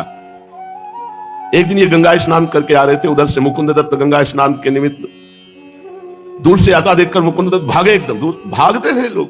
महाप्रभु घेर लेते, प्रश्न पे प्रश्न करते। निमाई ने अपने विद्यार्थियों से कहा देखो ये वैष्णव है, इसकी चाल देखो कैसे चल रहा है, कैसे बच के बेचारा भाग रहा है, मानो मैं उसको कोई कष्ट दे दूंगा। एक विद्यार्थी ने कहा कोई जरूरी काम होगा महाराज इसलिए वो भाग रहे हैं। बोले हाँ जरूरी काम यही है, वैष्णव होकर के हम अवैष्णवों से बात ना हो, यही जरूरी काम है कि हम लोगों से बातचीत ना करें। जोरों से मुकुंद दत्त को सुनाते हुए बोले अच्छा बेटा आज तुम अपने वैष्णवपन में हो और हमें अवैष्णव समझते हो, देख लेना एक दिन देख लेना तुम मेरे पीछे भागोगे। ये मत समझना कि तुम ही वैष्णव हो। एक दिन हम ऐसे वैष्णव बनेंगे, ऐसे वैष्णव होंगे कि तुम्हारे जैसे वैष्णव हमारे पीछे पीछे डोलेंगे। आज बच के भाग लो बेटा, ऐसे महाप्रभु बोलते हैं। उनकी बातों को सुनकर मुकुंद उनकी तरफ देखता और गंभीरता से विचार करता कि जरूर कोई ना कोई विशेष आवेश इनमें है, भगवत आवेश है। ऐसा कह के पाठशाला लौटाते। इनके पिता श्रीहट्ट निवासी थे। नवद्वीप में बहुत से श्रीहट्ट के विद्यार्थी पढ़ने के लिए आया करते थे और बहुत से हट्टवासी नवद्वीप में रहते थे। ये जहां भी श्रीहट्ट विद्यार्थी को देखते वहां उसी की खिल्ली उड़ाते, श्रीहट्ट की बोली की नकल करते, उनके आचार विचार की आलोचना करते। लोग कहते तुम भी तो श्रीहट्ट के हो, तुमको संकोच नहीं होता? जहां के रहने वाले हो, तुम्हारा कुल परंपरा वहीं की, तुम खिल्लियां उड़ाते हो। तो ये कहते इसमें शर्म की क्या बात है? आप देखिए हमारे घर में हमने तो शर्म खूंटी पे उतार के टांग दिया है, अब क्या शर्म? महाप्रभु ऐसा कहते कि अगर तुम्हें देखना है तो हमारे घर में जाओ, हम शर्म उतार कर खूंटी पे टांग आए हैं। कोई कहता अब तुम ज्यादा उद्दंडता करने लगे हो, तो राज कर्मचारियों तक को पता है कि तुम उद्दंडता करते हो और राज कर्मचारी जानते हो फिर दंड देंगे। तो जोरों से हंसते हुए कहते कर्मचारी शिकायत करने वाले को ही 4 डंडे लगाएंगे, तुम देख लेना शिकायत करके। इस प्रकार इनकी चंचलता तो बढ़ती ही चली गई। उन दिनों नवद्वीप में इन्हें गिने वैष्णव थे, उनकी संख्या उंगलियों पर गिनी जा सकती थी। उन सबके आश्रयदाता थे अद्वैताचार्य जी। वैष्णवगण अपनी मनोव्यथा अद्वैताचार्य से जाके कहते कि पता नहीं क्या है, ये निमाई बहुत उद्दंडता करते हैं, सबको घेर लेते हैं, सबको परेशान करते हैं, वैष्णव जनों को तो ज्यादा परेशान करते हैं। तो कहते देखो, आश्वासन देते घबराओ मत, मुझे पता है मेरे अंतर्यामी भगवान जरूर संभालेंगे, कोई ना कोई बात तो बनेगी, वैष्णव जनों के लिए कुछ ना कुछ तो महामंगल होगा, मुझे ऐसा लगता है। बहुत शीघ्र ही हमारा उद्धार करने के लिए भगवान कोई लीला करेंगे। एक दिन देख लेना, जिस निमाई के लिए लोग ऐसा समझते हैं कि वैष्णव को परेशान करता है, यही एक दिन नवद्वीप में वैष्णवता की बाढ़ आ जाएगी, भक्ति की बाढ़ आ जाएगी और सब नर नारी भगवान की भक्ति में डूबेंगे। जितने दिन तक ये विपत्ति है सह लो, धैर्यपूर्वक सह लो। अब नास्तिकवाद और हिंसावाद का अंत होने वाला है। वैष्णव जन कहते कि कैसे होगा, निमाई पंडित ऐसे विद्वान और वैष्णवों की हंसी उड़ाते हैं। तो अद्वैताचार्य जी कहते तुम अभी निमाई को नहीं जानते, वे हृदय से महावैष्णव हैं, वैष्णवों के प्रति बड़ा स्नेह रखते हैं। वो जो कुछ कर रहे हैं ऊपरी लीला उनकी है, आगे चलकर तुम निमाई के यथार्थ स्वरूप को जान जाओगे। इस प्रकार वैष्णव जन तो आपस में ऐसी बातें करते और निमाई अपनी लोकोत्तर मधुर मधुर चंचलता से नगरवासी और सची देवी और लक्ष्मी देवी को आनंदित और हर्षित किया करते। बड़े बड़े विद्वान और धर्म कोविदों ने गृहस्थ धर्म की जो इतनी भारी प्रशंसा की है, उसका प्रधान कारण है अतिथि सेवा, साधु सेवा। गृहस्थ में रहकर मनुष्य अपनी शक्ति के अनुसार अतिथि सेवा भली भांति कर सकता है। भूखे को यथार्थ सामर्थ्य भोजन देना, प्यासे को जल देना, निराश्रित को आश्रय प्रदान करके सुख पहुंचाना, इससे बढ़कर कोई दूसरा धर्म हो ही नहीं सकता। आहा, उस बड़भागी गृहस्थ के घर की कल्पना तो कीजिए। छोटा सा लिपा पुता स्वच्छ घर है, एक ओर तुलसी का बिरवा आंगन में शोभा दे रहा है, दूसरी ओर हल्दी और कुमकुम से पूरी सुंदर सी श्यामा गौ बंधी है और गृहिणी सुंदर और हंसमुख है। छोटे छोटे बच्चे आंगन में खेल रहे हैं, गृहिणी मुख से सुंदर हरिनाम का उच्चारण करती हुई रसोई बना रही है। इतने में ही घर के स्वामी आ जाते हैं, भोजन तैयार है। गृहपति ने गुरुगाश निकाला, सभी सामग्रियों में थोड़ा थोड़ा लेकर अग्नि में आहुति दी और द्वार में खड़े होकर किसी अतिथि की खोज करने लगे। इतने में ही क्या देखा, एक विरक्त महात्मा कौपीन लगाए भिक्षा के निमित्त ग्राम की ओर आ रहे हैं। गृहस्थी ने आगे बढ़कर महात्मा के चरणों में अभिवादन किया और उनसे भिक्षा कर लेने की प्रार्थना की। सदगृहस्थी की प्रार्थना स्वीकार करके संत उसके घर में जाते हैं। योग्य अतिथि को देखकर दंपति हर्ष से उन्मत्त हो जाते हैं, अपने सगे जमाई की तरह उनका स्वागत सत्कार करते हैं। महात्मा के चरणों को धोकर उस जल का स्वयं पान करते हैं और अपने घर भर में उस चरणामृत को छिड़कते हैं। संत को बड़ी ही श्रद्धा से अपने घर में जो कुछ रूखा सूखा बना है प्रेम से खिलाते हैं। भोजन करके महात्मा चले जाते हैं और गृहस्थी अपने बाल बच्चे और आश्रित जनों के साथ शेष प्रसाद पाता है। ऐसे गृहस्थ धर्म से बढ़कर दूसरा कोई धर्म नहीं, जो इस तरह से ऐसा गृहस्थी स्वयं तो पावन बन ही जाता है, किंतु जो लोग अतिथि होकर ऐसे गृहस्थ का आतिथ्य स्वीकार कर लेते हैं वे भी पवित्र हो जाते हैं। ऐसे अन्न के दाता और भोक्ता दोनों ही पुण्य के भागी होते हैं। निमाई पंडित को हम आदर्श सदगृहस्थी कह सकते हैं। उनकी वृद्धा माता प्रेम की मानो मूर्ति है। घर में जो भी आता है उसको पुत्र की भांति प्यार करती हैं और उससे भोजन आदि के लिए आग्रह करती है। लक्ष्मी देवी का स्वभाव बड़ा ही कोमल है। वे दिन भर घर का काम करती हैं और तनिक भी मुख म्लान नहीं होता, प्रसन्न मुख। निमाई तो रसिक शिरोमणि है ही, वे दो एक के बिना भोजन ही करते नहीं। और लक्ष्मी देवी सबके लिए आलस्य रहित होकर भोजन बनाती और अपने पति के साथ उनके प्रेमियों को भी उसी श्रद्धा के साथ भोजन कराती है। कभी कभी घर में 10-10, 5-5 अतिथि आ जाते। वृद्धा माता को उनके भोजन की चिंता होती है। निमाई इधर उधर से क्षण भर में सामान ले आते हैं और उसके द्वारा अतिथि सेवा की जाती है। नगर में कोई भी नया साधु वैष्णव आवे, उसके साथ निमाई का साक्षात्कार हुआ तो भोजन के लिए जरूर निमंत्रित करेंगे और अपने घर ले जाकर भिक्षा कराएंगे। ये सब कार्य उनकी महानता के द्योतक है। श्रीमद माधवेंद्रपुरी जी के नाम से तो परिचित ही हो चुके हैं, पहले सुना है। उनके अंतरंग और सर्वप्रिय शिष्य ईश्वरपुरी जी थे। भक्त शिरोमणि श्री माधवेंद्रपुरी इस असार संसार को त्याग कर अपने नित्य धाम को चले गए। अंत समय जब बिल्कुल प्राण निकल रहे थे तब यह श्लोक बोला था, अति दीन दयार्द नाथ हे मथुरा नाथ कदावलोक्य से हृदयम त्वदलोक कातरम दैत भ्रम्यति किम करोम्यहम। अंतिम समय श्लोक बोलकर शरीर छोड़ा था श्रीमद माधवेंद्रपुरी ने कि हे दीनों पर दया करने वाले मेरे नाथ, हे ब्रजेश नंदन, इन चिरकाल की प्यासी आंखों से आपकी अमृतोपम मकरंद माधुरी का कब पान कर सकूंगा। हे नाथ, ये हृदय तुम्हारे दर्शन के लिए कातर हुआ चारों ओर बड़ी ही द्रुत गति से दौड़ रहा है। हे चंचल श्याम, मैं क्या करूं। ये कहते कहते उन्होंने इस पांच भौतिक शरीर का त्याग कर दिया। अंतिम समय में वे अपना संपूर्ण प्रेम ईश्वरपुरी को अर्पण कर गए। गुरुदेव से अमूल्य प्रेम निधि पाकर ईश्वरपुरी तीर्थों में भ्रमण करते हुए गौड़ देश की ओर आए। इनका जन्म स्थान इसी जिले के कुमारहट्ट नामक ग्राम में था। ये जाति के कायस्थ कुल में प्रकट हुए। कोई कोई इन्हें वैद्य भी बताते हैं, किंतु वैष्णवों की जाति क्या, ये तो भगवान के निज स्वरूप हैं। संन्यास धारण करने पर तो जाति रहती ही नहीं। ये सदा श्री कृष्ण प्रेम में उन्मत्त से बने रहते थे। जिह्वा से सदा मधुर श्री कृष्ण नाम उच्चारण करते रहते और प्रेम में छके से उन्मत्त से अलक्षित रूप से देश में भ्रमण करते हुए भाग्यवानों को अपने शुभ दर्शनों से पावन बनाते फिरते थे। इसी प्रकार भ्रमण करते हुए श्री ईश्वरपुरी जी नवद्वीप में आए और अद्वैताचार्य के घर के समीप आकर बैठ गए। आचार्य देखते ही पहचान गए कोई परम महाभागवत वैष्णव है। उन्होंने इनका यथोचित सत्कार किया। परिचय प्राप्त होने पर तो आचार्य के आनंद का ठिकाना ही ना रहा, क्योंकि अद्वैताचार्य जी ही शिष्य हैं। इस क्षेत्र में श्रीमद माधवेंद्रपुरी के प्रथम शिष्य श्री अद्वैताचार्य जी नवीन अवस्था में ही दीक्षा ले ली थी। उनके गुरुदेव के प्रधान और परम प्रिय शिष्य उनके गुरुतुल्य ही थे। आचार्य ने ईश्वरपुरी जी का गुरुवत पूजन किया और कुछ काल नवद्वीप में ही रहने का आग्रह किया। पुरी महाशय ने आचार्य की प्रार्थना स्वीकार कर ली और वहीं उनके पास रहकर श्री कृष्ण कथा और सत्संग करने लगे। नवद्वीप में रहते हुए महामहिम श्री ईश्वरपुरी जी ने निमाई पंडित का नाम सुना, किंतु साथ ये भी सुना कि भारी विद्वान होते हुए भी भारी चंचल है। वैष्णवों से खूब तर्क वितर्क करते हैं। इसलिए पुरी महाशय ने भेंट नहीं की। ऐसे से हमें नहीं मिलना, जो वैष्णवों से तर्क विवाद करता है ऐसे से नहीं मिलना। एक दिन अकस्मात निमाई की ईश्वरपुरी जी से भेंट हो गई। सन्यासी समझकर निमाई पंडित ने पुरी महाशय को प्रणाम किया। परिचय पाकर पुरी महाशय को बड़ी प्रसन्नता हुई, क्योंकि केवल सुना था, जब आज देखा तो बड़ा तेज महाप्रभु चैतन्य देव जी के चेहरे पर लावण्य। मंत्रमुग्ध हो गए ईश्वरपुरी जी, देखते रहे। उन्होंने सिर से पैर तक निमाई को देखा और फिर देखा, बार बार देखते रहे। वे सोचने लगे कि ये तो कोई महापुरुष है, ये साधारण मनुष्य नहीं है, क्योंकि इतना तेज, इतना आकर्षण, इतना लावण्य महापुरुषों में होता है। कितना तेज है। हृदय की स्वच्छता, शुद्धता और प्राणी मात्र के प्रति ममता इनके चेहरे से प्रस्फुटित हो रही है।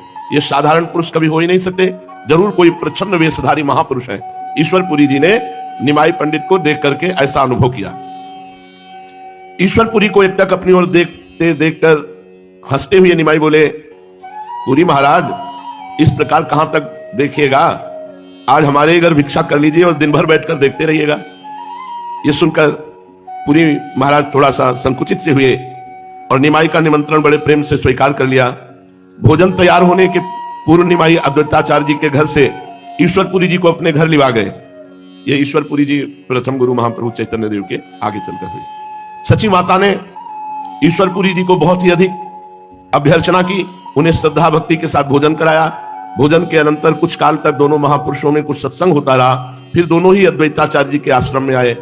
अब तो निमाई पंडित पुरी महाशय के समीप यदा कदा आने लगे। उन दिनों पुरी महाशय श्री कृष्ण लीलामृत नामक एक ग्रंथ की रचना कर रहे थे। पुरी ने पंडित समझकर इनसे उस ग्रंथ के सुनने का आग्रह किया। गदाधर पंडित के साथ संध्या समय जाकर ये उस ग्रंथ को रोज सुनने लगे। पुरी महाशय ने कहा, आप पंडित हैं, इस ग्रंथ में जहां भी कहीं अशुद्धि हो, त्रुटि मालूम पड़े, वहीं आप बता दीजिएगा। इन्होंने नम्रता के साथ उत्तर दिया, श्री कृष्ण कथा में भला क्या शुद्धि और क्या शुद्धि? भक्त अपने भक्ति भाव के आवेश में आकर जो कुछ भी लिखता है वो परम शुद्ध ही होता है। जिस पद में भगवत भक्ति है, जिस छंद में श्री कृष्ण लीला का वर्णन है, वह अशुद्ध होने पर भी शुद्ध है। और जो काव्य श्री कृष्ण कथा से रहित है, वो चाहे कितना भी ऊंचा काव्य क्यों न हो, उसकी भाषा चाहे कितनी बढ़िया क्यों न हो, वो व्यर्थ ही है। भगवान कृष्ण तो भावग्राही है, वे घट घट की बातें जानते हैं। बेचारी भाषा उनकी बिरदावली का बखान कर ही क्या सकती है? उनकी प्रसन्नता में तो शुद्ध भावना ही मुख्य कारण है। जैसे मूर्ख कहता है विष्णाय नमः, पर यथार्थ में विष्णुवे नमः है, और भगवान समझते हैं कि हमको ही नमस्कार कर रहा है। उसमें ये नहीं देखते कि शुद्ध है कि अशुद्ध है। भगवान समझ रहे मुझे नमस्कार कर रहा है। निमाई पंडित का ऐसा उत्तर सुनकर पुरी महाशय बहुत प्रसन्न हुए कि हम तो समझते थे वैष्णव की खिल्ली उड़ाते हैं, ये तो बहुत गंभीर और आंतरिक विचार करने वाले तो परम वैष्णव है। प्रसन्नता प्रकट करते हुए कहा, यह उत्तर तो आपकी महत्ता का द्योतक है। इस कथन से आपने श्री कृष्ण लीला की महिमा का ही वर्णन किया है। आप धुरंधर वैयाकरण हैं, इसलिए पद पदांत और क्रिया की शुद्धि अशुद्धि पर आप ध्यान जरूर देते जाएं। ये कहकर वे अपने ग्रंथ को इन्हें सुनाने लगे। ये बड़े मनोयोग के साथ नित्य प्रति आकर उस ग्रंथ को सुनते और सुनकर प्रसन्नता प्रकट करते। एक दिन ग्रंथ सुनते सुनते एक धातु के संबंध में इन्होंने कहा, यह धातु आत्मनेपदी नहीं है, परस्मैपदी है। और ईश्वरपुरी जी उसे आत्मनेपदी ही समझ बैठे थे। इनकी बात से उन्हें शंका हो गई। इनके चले जाने के पश्चात पूरी रात भर उस धातु के ही संबंध में सोचते रहे। दूसरे दिन जब ये फिर पुस्तक सुनने आए तो इनसे पुरी जी ने कहा, आप जिसे परस्मैपदी धातु बताते थे वो तो आत्मनेपदी ही है। ये कहकर उन्होंने उस धातु को सिद्ध करके इन्हें बताया। ये सुनकर बहुत प्रसन्न हुए और कहने लगे कि आपका ही कथन ठीक है, मुझे भ्रम हो गया। इस प्रकार इन्होंने पुरी के समस्त ग्रंथ को श्रवण किया। उस ग्रंथ के श्रवण करने से इन्हें बहुत ही सुख प्राप्त हुआ। इनकी श्री कृष्ण भक्ति धीरे धीरे प्रस्फुटित सी होने लगी। ईश्वरपुरी के प्रति भी इनका आंतरिक अनुराग उत्पन्न हो गया। कुछ कालानंतर पुरी महाशय नवद्वीप से गया की ओर चले गए और निमाई पूर्व की भांति अपनी पाठशाला में पढ़ाने लगे। विधि के विधान को कोई ठीक ठीक समझ नहीं सकता। जिसके पास प्रचुर परिणाम में भोजन पदार्थ है, उसमें पाचन शक्ति नहीं है, और जिसमें पाचन शक्ति है उसे भोजन नहीं मिलता। बड़ा विचित्र खेल है भगवान का। एक विद्वान है ऐसे अद्भुत, घर में खाने की व्यवस्था नहीं है, और जिसमें न विद्या है, न बुद्धि है, न तेज है, न बल है, अपार धन वैभव। भगवान की लीला बड़ी विचित्र है। आवश्यकता से अधिक अर्थ भरा पड़ा है। जहां संतान है वहां धन नहीं है, और बड़े धनी हैं और एक कोई लड़का नहीं। बड़ा विचित्र भगवान का खेल है। कभी ब्रह्मा जी की सृष्टि रचना में बड़ी भारी भूल देख रहे हैं। देखिए स्वर्ण कितना सुंदर है, अगर उसमें सुगंध होती तो ब्रह्मा जी भूल गए। अगर स्वर्ण में सुगंध दे देते तो क्या कहना था। ईख के डंडे में जब इतनी मिठास है, तब यदि उसमें फल लगता तो कितना बढ़िया होता। सोने में सुगंध नहीं दी, ईख में कोई फल नहीं दिया। ब्रह्मा जी बड़ी भूल कर गए। जब चंदन की लकड़ी में इतनी सुगंध है तो उसमें फूल होता, चंदन का फूल, तो कितना बढ़िया होता। ये भी ब्रह्मा जी भूल गए। विद्वान लोग बिना रुपए पैसे के ही अपनी वाणी से आकाश पाताल सब एक कर देते हो। कहीं उनके पास धन होता तो विद्वानों को धन देना भूल गए, चंदन में फूल देना भूल गए, ईख में फल देना भूल गए, और सुवर्ण में सुगंध देना भूल गए। जितने भारी विद्वान होंगे उतने ही दरिद्री होंगे, धन की कमी। और जितना भारी तेजस्वी होगा महात्मा उतने कम आयु वाला होगा, जवानी में पधार जाएगा। जितने बड़े बड़े महात्मा हुए कम आयु वाले हुए। हमें लगता है ब्रह्मा जी ठीक से अगर सृष्टि बनाते तो बढ़िया रहता। किसी कवि ने कहा कि गंधा सुवर्णे फल मिक्षु दंडे नाकारी पुष्पम खलु चंदनेशु विद्वान धनाढ्यो न तो दीर्घ जीवी धातु पुरा कोपि न बुद्धि ददो भूत। ब्रह्मा जी हमें लगता है जल्दी में गड़बड़ी कर गए। ब्रह्मा जी जरूर ही ये गड़बड़ी कर गए। विद्वानों को निर्धन नहीं बनाना चाहिए, विद्वानों को धनी बनाना चाहिए। पर विद्वानों को अन्य पुरुषों के आश्रित रहना पड़ता है। देखा आपने, देखा है महाभारत पूरी कंठस्थ, महाभारत पूरी कंठस्थ। उनको ऐसे बैठ जाए तो इस लोक सहित बोल और फटित होती। पहले भोजन के लिए कोई दूसरा निमंत्रण उनको देगा, मतलब भारी धन की हानि और विद्वता चरम सीमा की। ऐसा ही कुछ महाप्रभु के घर में था। विद्वता ज्ञान वैराग्य भक्ति की मूर्ति है महाप्रभु, अब बूढ़ी मैया है, कोई पूर्व की प्रॉपर्टी नहीं है, अब ब्याह हो गया है तो अर्थ की आवश्यकता है। उस समय ऐसा नहीं था कि संस्कृत पाठशाला में बड़ी भारी दक्षिणा मिलती हो, जैसे अब पेमेंट सरकारी मिलते हैं, ऐसा नहीं था। अपनी अपनी पाठशाला है, कुछ जो कुछ उससे मिल गया, ऐसे कोई सरकारी पैसा थोड़ी मिलता था। अब ये तो कहो कि बड़ी सौम्य और सहनशील लक्ष्मी देवी थी, जो कभी अपनी कोई मांग ही महाप्रभु से नहीं की, जो कुछ घर में उसी से काम चला रहे। निमाई पंडित विद्वान थे, गुणवान थे, रूपवान थे, तेजवान थे, पर धनवान नहीं थे, सांसारिक धन नहीं था। उनके यहां निर्धनता का साम्राज्य था। किंतु निमाई पंडित को तनिक भी इसकी व्यथा नहीं थी कि मैं निर्धन हूं। उनके सामने किसी भी प्रकार की परिस्थिति उनको दुख नहीं दे सकती थी। ये भगवान में चित्त जोड़ने से होता है। निमाई को जरा भी परवाह नहीं थी कि हमारे घर में धन नहीं। उन दिनों योग्य और नामी पंडित देश विदेशों में अपने योग्य छात्रों के साथ भ्रमण करते थे। सदगृहस्थ ऐसे विद्वानों को धन दे दिया करते थे, पूजा करते थे, वस्त्र आदि दे दिया करते थे। कुछ विद्वानों ने निमाई से कहा कि आप भी थोड़ा भ्रमण करो, तो भ्रमण करने से कुछ विद्वता का प्रकाश होगा और धन मिल जाएगा, जिससे परिवार का पोषण होगा। तो निमाई की भी पूर्व बंगाल में भ्रमण करने की इच्छा हुई। उन्होंने अपनी माता की अनुमति से अपने कुछ योग्य छात्रों के साथ पूर्व बंगाल की यात्रा की। उस समय लक्ष्मी देवी को उनके पिता के घर में रख दिया। मतलब बड़ी विचित्र भगवान की बात है कि ऐसे महापुरुषों के घर में भी ऐसी अव्यवस्था, जबकि बड़े बड़े मूर्खों में खूब धन संपत्ति देखी गई। तो ये वैसा ही है जैसे भगवान प्रकट हो रहे हैं देवकी वसुदेव जी कारागार में। यही भगवान की बड़ी विचित्रता है। जिनका नाम ले ले तो भवबंधन मुक्त हो जाए, वो स्वयं आ रहे हैं और माता पिता बंधन युक्त है। श्री गंगा जी को पार करके निमाई पंडित अपने शिष्यों के साथ पद्मा नदी के तट पर राढ़ देश में पहुंचे। बंगाल में भगवती भागीरथी की दो धाराएं हो जाती हैं। गंगा जी की मूल शाखा पूर्व की ओर जाकर जो बंगाल के उपसागर में मिली उसका नाम पद्मावती है। दूसरी जो नवद्वीप होकर गंगा सागर में जाकर समुद्र से मिली उसे भागीरथी गंगा कहते हैं। ब्रह्मपुत्र नदी के और दक्षिण तट से लेकर पद्मा नदी पर्यंत के देश को राढ़ देश कहते हैं। पहले बंगाल इसे ही कहते थे। उत्तर तट को गौड़ देश कहते थे, दक्षिण तट को बंगाल या राढ़ के नाम से पुकारते थे, आज इसे पूर्व बंगाल कहते हैं। गौड़ देश वालों से बंग देश वालों का आचार विचार भी कुछ कुछ भिन्न था और अब भी है। निमाई पंडित ने पद्मा के किनारे किनारे पूर्व बंगाल के बहुत से स्थानों में भ्रमण किया। जो भी लोग इनका आगमन सुनते हुए यथाशक्ति भेंट लाकर इनको समर्पित करते। वहां के विद्यार्थी कहते हैं, हम बहुत दिनों से आपकी प्रशंसा सुन रहे हैं। आपकी लिखी हुई व्याकरण की टिप्पणी बड़ी ही सुंदर है, हमें अपने पाठ में उससे बहुत सहायता मिलती है। कोई कहते हैं आपकी पदधूल से देश पावन बन गया। आपके प्रकांड पांडित्य की हम प्रशंसा ही मात्र सुनते थे, आपके गुणों की कौन प्रशंसा कर सकता है। इस प्रकार लोग भांति भांति से निमाई की प्रशंसा करते और पूजा करते। इनके साथियों को भय था कि पंडित जी यहां भी नवद्वीप की भांति चंचलता न कर दें, किंतु महाप्रभु देश काल को समझते थे। बहुत गंभीर बर्ताव। कई मास तक ये पूर्व बंगाल में भ्रमण करते रहे, किंतु एक मिनट भी कभी चंचलता नहीं की। कई महीने गंभीर स्वभाव, एक गंभीर पंडित की भांति सदा बने रहते थे। इनसे जो जिस विषय का प्रश्न पूछता उसे उसी प्रश्न के अनुसार यथावत उत्तर देते। यहां इन्होंने वैष्णवों की कभी आलोचना नहीं की, उल्टा भगवत भक्ति का सर्वथा प्रचार किया। इन्होंने लोगों के पूछने पर भगवान नाम का महात्म्य बताया, भक्ति की श्रेष्ठता सिद्ध की और कलयुग में भक्ति मार्ग को ही सर्वश्रेष्ठ, सुलभ और सर्वोपयोगी बताया। किंतु ये बातें इन्होंने एक विद्वान पंडित की हैसियत से कही थी। जैसे विद्वानों से जो भी प्रश्न करो उसी का शास्त्रानुसार उत्तर दे देंगे।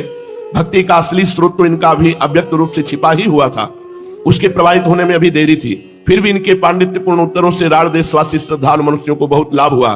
वे भगवान नाम और भक्ति के महत्व को समझ गए। उनके हृदय में भक्ति का एक नया अंकुर उत्पन्न हुआ, जिसे पीछे से गौरांग की आज्ञानुसार नित्यानंद प्रभु ने प्रेम से सींचकर पुष्पित, पल्लवित, फलान्वित बनाया। इस प्रकार ये शास्त्रीय उपदेश करते हुए राढ़ देश के मुख्य मुख्य स्थानों में घूमने लगे। शाम को अपने साथियों को लेकर के पद्मों में स्नान करते, घंटों एकांत में जल विहार करते रहते। लोग बड़े सत्कार से इन्हें खाने पीने की सामग्री देते। इनके साथी अपना भोजन स्वयं ही बनाते थे। इस प्रकार इनकी यात्रा के दिन आनंद से कटने लगे। एक दिन महामहिम निमाई पंडित एकांत स्थान में बैठे हुए थे। उसी समय एक तेजस्वी ब्राह्मण उनके समीप आया। ब्राह्मण के चेहरे से उसकी नम्रता, शीलता, पवित्रता और प्रभु प्राप्ति के लिए विकलता प्रकट हो रही थी। ब्राह्मण अपनी वाणी से निरंतर भगवान के सुमधुर नामों का उच्चारण कर रहा था।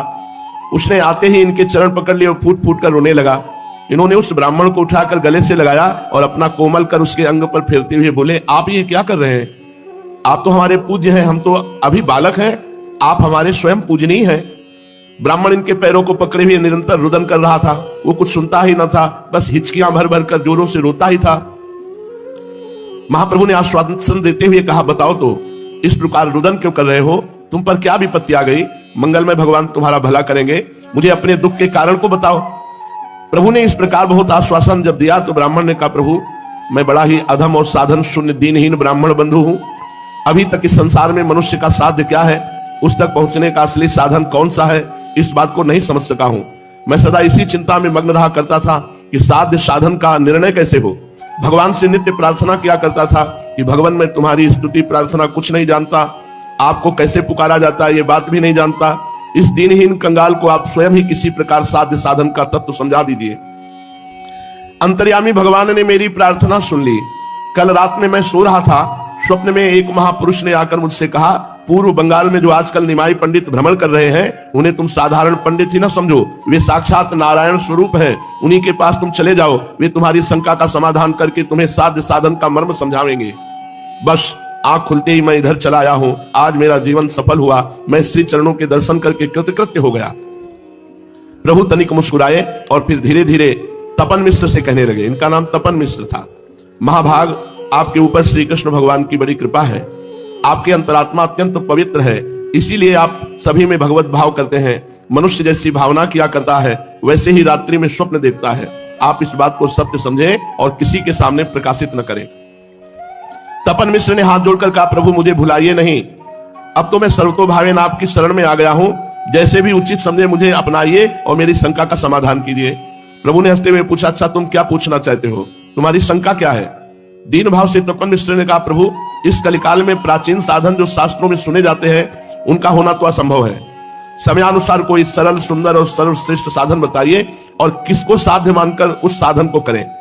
प्रभु थोड़ी देर चुप रहे, फिर बड़े ही प्रेम के साथ तपन मिश्र से बोले, विप्रवर, प्रभु प्राप्ति ही मनुष्य का मुख्य साध्य है। उसकी प्राप्ति के लिए प्रत्येक युग में अलग अलग साधन होते हैं। सतयुग में ध्यान ही मुख्य साधन समझा जाता था। त्रेता में बड़े बड़े यज्ञों के द्वारा उस यज्ञ पुरुष भगवान की अर्चना की जाती थी। द्वापर में पूजा अर्चा के द्वारा प्रभु प्रसन्नता समझी जाती थी। किंतु कलयुग में केवल भगवान नाम जब भगवान नाम कीर्तन से ही भगवत प्राप्ति है। कृते अध्यायतो विष्णु त्रेतायाम यजतो मखई द्वापरे परिचर्यायाम कलौ तद्धरि कीर्तनाम। कलयुग में केवल नाम जप नाम कीर्तन से भगवत प्राप्ति है। त्रेता में यज्ञों के द्वारा, सतयुग में ध्यान के द्वारा, द्वापर में पूजा के द्वारा, कलयुग में केवल भगवान नाम जप भगवान कीर्तन। बस सब साधनों को छोड़कर हरिनाम का ही आश्रय पकड़ना चाहिए। भगवान व्यास देव ने 3 बार प्रतिज्ञा करते हुए कहा, हरेर नाम हरेर नाम एव केवलम कलौ नास्तेव नास्तेव नास्तेव गतिरन्यथा। कलयुग में केवल हरि का ही नाम सार है। मैं प्रतिज्ञा करके कहता हूं, कलयुग में हरिनाम को छोड़कर दूसरी गति नहीं है, नहीं है, नहीं है। लोग हरिनाम का महत्व न समझकर संसार में भांति भांति की यातनाएं सह रहे हैं। जो भगवान नाम की महिमा समझ लेगा फिर उससे भव बाधाएं व्यथा पहुंचा ही नहीं सकती। मैं तुम्हें सार से सार बात, गुह्य से गुह्य साधन बताए देता हूं। इसे खूब यत्न पूर्वक स्मरण करना और इसे ही अपने जीवन का मूल मंत्र समझना।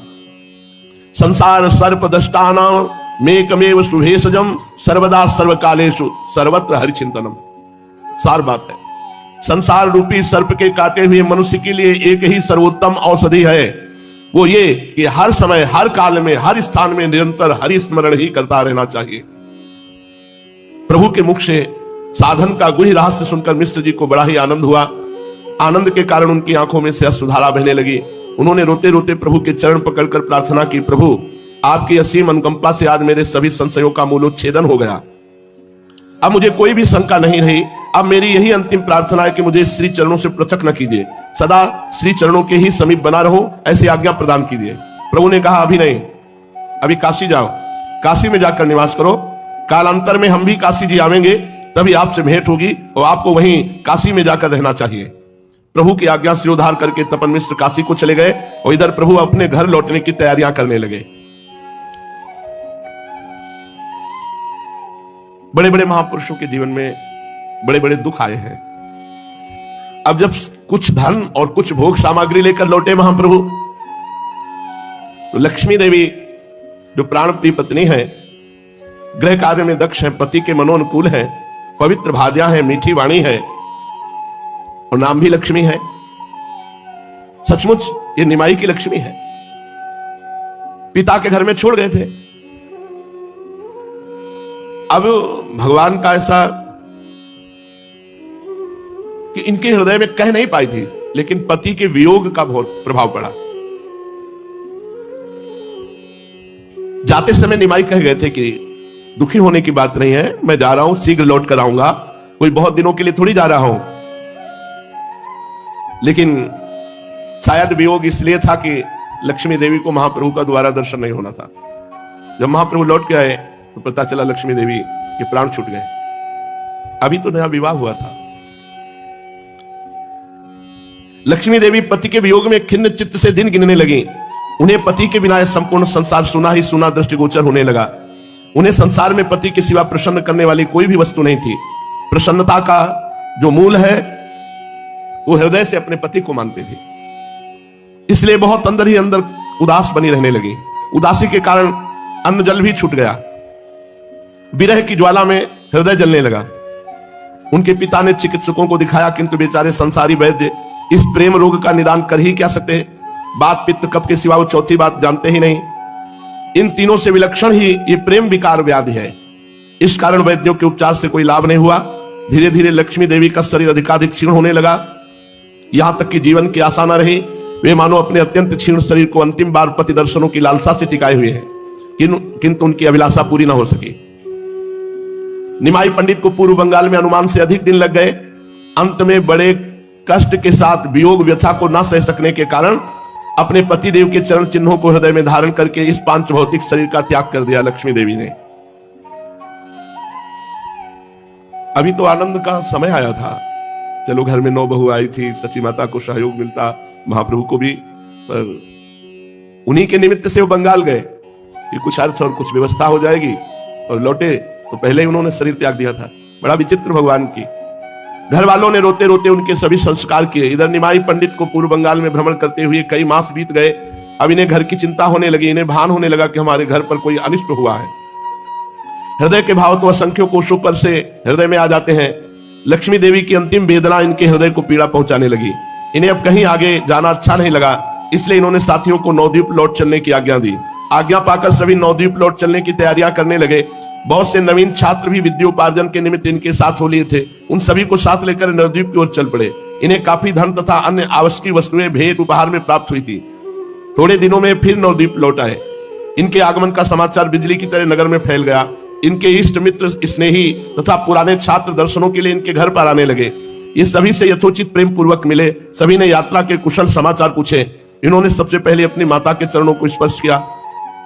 माता का चेहरा मुरझाया हुआ था। वे पुत्र वधू के वियोग और पुत्र की चिंता के कारण अत्यंत दुखी सी मालूम पड़ती थी। चिरकाल के बिछड़े हुए अपने प्रिय पुत्र को पाकर माता के सुख का वाला पार न रहा। गौ जिस प्रकार बिछड़े हुए बछड़े को पाकर उसे प्रेम से चाटने लगती है, उसी प्रकार माता निमाई के युवा शरीर के ऊपर अपना शीतल और कोमल कर कमल फिराने लगी। उनकी आंखों से निरंतर प्रेमाश्रु निकल रहे थे। निमाई ने हंसते हुए पूछा, अम्मा सब कुशल है ना? मुझे अनुमान भी नहीं था कि इतने दिन लग जाएंगे। तुम्हें पीछे कोई कष्ट तो नहीं हुआ? पुत्र के ऐसा पूछने पर माता चुप हो रही। तब किसी दूसरी स्त्री ने बताया कि लक्ष्मी देवी का परलोक गमन हो गया है। सुनते ही महाप्रभु के चेहरे पर दुख, संताप और वियोग के भाव प्रकट होने लगे। माता और भी जोरों के साथ रुदन करने लगी। निमाई की भी आंखों में आंसू आ गए और उन्हें पूछते हुए धीरे धीरे से माता को समझाने लगे, माँ विधि के विधान को मेट ही कौन सकता है? जो भाग में बदा होगा वो तो अवश्य ही होकर रहेगा। इतने ही दिनों तक तुम्हारी पुत्र वधू का तुमसे संयोग बदा था, इस बात को कौन जानता था? माता ने रोते रोते कहा, बेटा अंतिम समय में भी वो तेरे आने की ही बात पूछ रही थी। ऐसी बहू अब मुझे नहीं मिलेगी, वो साक्षात लक्ष्मी ही थी। निमाई ये सुनकर चुप हो गए। माता फिर बड़े जोरों से रोने लगी। इस पर प्रभु ने कुछ देर जोर देकर कहा, माँ अब चाहे तो कितना भी रोती रहे, तेरी पुत्र वधू तो अब लौट कर आने की नहीं, वो लौटने के लिए नहीं गई है। अब तो धैर्य धारण करने से ही काम चलेगा।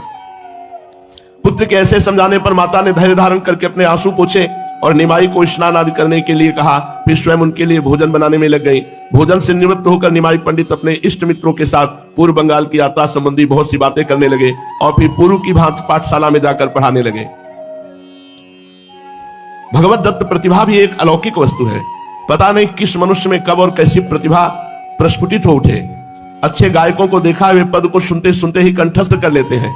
सुयोग्य गायकों को दूसरी बार पद्य को पढ़ने की आवश्यकता नहीं होती, एक बार के सुनने पर ही उन्हें याद हो जाता है।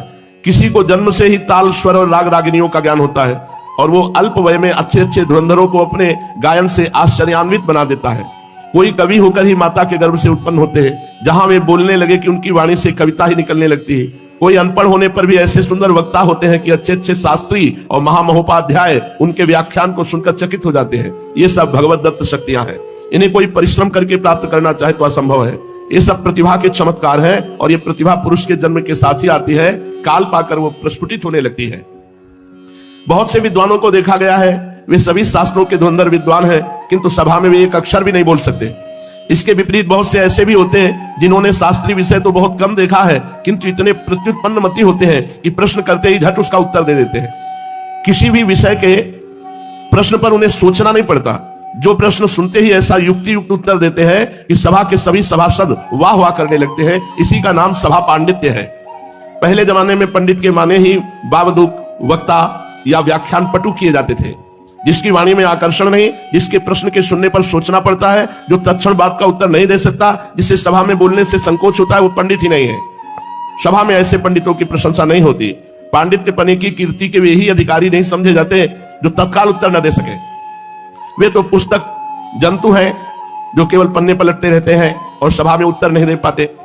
आज से कई शताब्दी पूर्व इस देश में संस्कृत साहित्य का अच्छा प्रचार था। राज्यसभाओं में बड़े बड़े पंडित रखे जाते थे, उन्हें समय समय पर यथेष्ट धन पारितोषिक के रूप में दिया जाता था। दूर दूर से विद्वान सभाओं में शास्त्रार्थ करने आते थे, राजसभाओं की ओर से उनका सम्मान किया जाता था। पंडितों का शास्त्रार्थ सुनना उन दिनों राजा या धनिकों का एक आवश्यक मनोरंजन समझा जाता था। जो बोलने में अत्यंत पटु होते थे, जिन्हें अपनी वक्तत्व शक्ति के साथ शास्त्रीय ज्ञान का भी पूर्ण अभिमान होता था, वे संपूर्ण देश में दिग्विजयी के नाम से प्रसिद्ध होते थे। ऐसे पंडितों को किसी राजा या धनी का आश्रय होता था। उनके साथ बहुत से और पंडित, घोड़े, हाथी तथा और बहुत से राजसी ठाठ होते थे। वे विद्या के प्रसिद्ध प्रसिद्ध केंद्र स्थानों में जाते और वहां जाकर डंके की चोट के साथ मुनादी कराते कि जिससे अपने पांडित्य का अभिमान हो वो हमसे आकर शास्त्रार्थ करे। यदि वो हमें शास्त्रार्थ में परास्त कर देगा तो हम अपना सब धन छोड़कर लौट जाएंगे, और वे हमें परास्त न कर सके तो हम समझेंगे हमने यहाँ के सभी विद्वानों पर विजय प्राप्त कर ली। यदि किसी की हमसे शास्त्रार्थ करने की हिम्मत न हो तो हमें इस नगर के सभी पंडित मिलकर अपने हस्ताक्षरों सहित विजय पत्र लिख दे, हम शास्त्रार्थ किए बिना ही लौट जाएंगे। उनकी ऐसी मुनादी को सुनकर कहीं के विद्वान तो मिलकर शास्त्रार्थ करते और कहीं के विजय पत्र भी लिख देते। कहीं कहीं विद्वान उपेक्षा करके चुप भी हो जाते। दिग्विजयी पंडित अपनी विजय का डंका पीटकर दूसरी जगह चले जाते। धनी मानी सज्जन ऐसे लोगों का खूब आदर करते थे और उन्हें यथेष्ट द्रव्य भी भेंट में देते थे। इस प्रकार प्रायः सदा ही बड़े बड़े शहरों में दिग्विजयी पंडितों की धूम मची रहती। चैतन्य देव के समय में 4-5 दिग्विजयी पंडितों का उल्लेख मिलता है। आजकल ये प्रथा बहुत कम हो गई है, किंतु फिर भी दिग्विजयी आजकल भी दिग्विजय करते देखे गए हैं। हमने 2 दिग्विजयी विद्वानों के दर्शन किए, उनमें यही विशेषता थी कि वे प्रत्येक प्रश्न का उसी समय उत्तर देते थे। एक दिग्विजयी आचार्य की तो काशी जी में एक विद्यार्थी ने परास्त किया था। वो विद्यार्थी हमारे साथ पाठ सुनता था, बस उसमें ये विशेषता थी जो धारा प्रवाह संस्कृत बड़ी उत्तम बोलता था। दिग्विजय के लिए वाक पटुता की अत्यंत आवश्यकता है। पांडित्य की शोभा तब और अब भी वाक पटुता ही समझी जाती है। ऐसे ही एक कश्मीर के केशव शास्त्री अन्य स्थानों में दिग्विजय करते हुए नवद्वीप में विजय पाने के लिए आए। उन दिनों नवद्वीप विद्या का और विशेषकर नव्य न्याय का प्रधान केंद्र समझा जाता था। भारतवर्ष में सर्वत्र ख्याति थी नवद्वीप की, इसलिए नवद्वीप को विजय करने पर संपूर्ण पूर्व देश जीता हुआ समझा जाता था।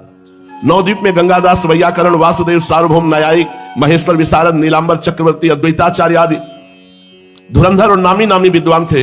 नए पंडितों में रघुनाथ दास, भवानंद, कमलाकांत, मुरारी गुप्त, निमाई पंडित आदि भी यथेष्ट ख्याति प्राप्त कर चुके थे। नगर में चारों ओर दिग्विजयी की ही चर्चा थी। 10-5 पंडित और विद्यार्थी जहां भी मिल जाते दिग्विजयी की बात छिड़ जाती। कश्मीर का एक दिग्विजयी नवद्वीप में आया।